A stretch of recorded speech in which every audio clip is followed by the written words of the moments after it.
Bismillahirrahmanirrahim. Assalamualaikum warahmatullahi wabarakatuh. Perkenalkan, nama saya Indra Nandiri dari kelas C4 Manajemen dengan NPM 1012072. Di sini saya akan menguraikan mengenai fungsi-fungsi surat bisnis pada bidang tertentu. Surat bisnis sebagai wakil atau duta bagi pengirim surat dalam kaitannya dengan dunia bisnis. Surat bisnis dari pengirim pesan kepada pihak lain. Dan juga surat bisnis adalah alat untuk menyampaikan pemberitahuan atau permintaan atau permohonan buah pikiran, atau juga bisa disebut gagasan yang berkaitan dengan masalah-masalah serius. Nah, alat untuk surat bisnis juga dapat diartikan sebagai alat untuk mengingat, misalnya surat-surat bisnis yang diarsipkan pada saat dibutuhkan. Surat-surat tersebut dapat dilihat atau dicek kembali untuk mengingat berbagai kegiatan yang telah dilakukan di masa lalu atau sebelumnya. Pedoman kerja, misalnya surat keputusan dan surat perintah atau instruksi kerja. Surat-surat bisnis berfungsi sebagai pedoman atau acuan dalam melaksanakan kegiatan bisnis tersebut. Media promosi bagi pengirim surat.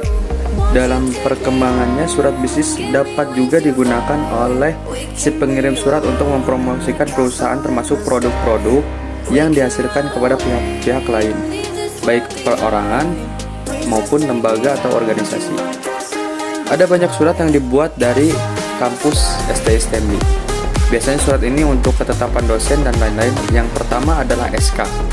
Yang kedua adalah surat undangan atau undangan tamu, surat kegiatan, dan juga surat permohonan SPM, biasanya surat permohonan NIDM atau nomor induk dosen nasional kepada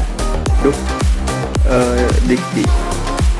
Pemberitahuan atau SPP, contoh pelatihan atau rapat, contoh dosen tetap. Kelima, surat pernyataan atau SPM, surat tugas, penelitian tugas, pengabdian, lembur, dan lain-lain.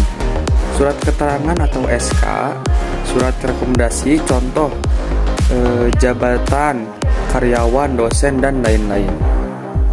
Surat bahasaan, contohnya menerima surat, bisa juga membalas surat itu. Surat perjalanan dinas, SPPDP, perjanjian kerja, yaitu kontrak kerja atau staf kepengawasan STI/STMB.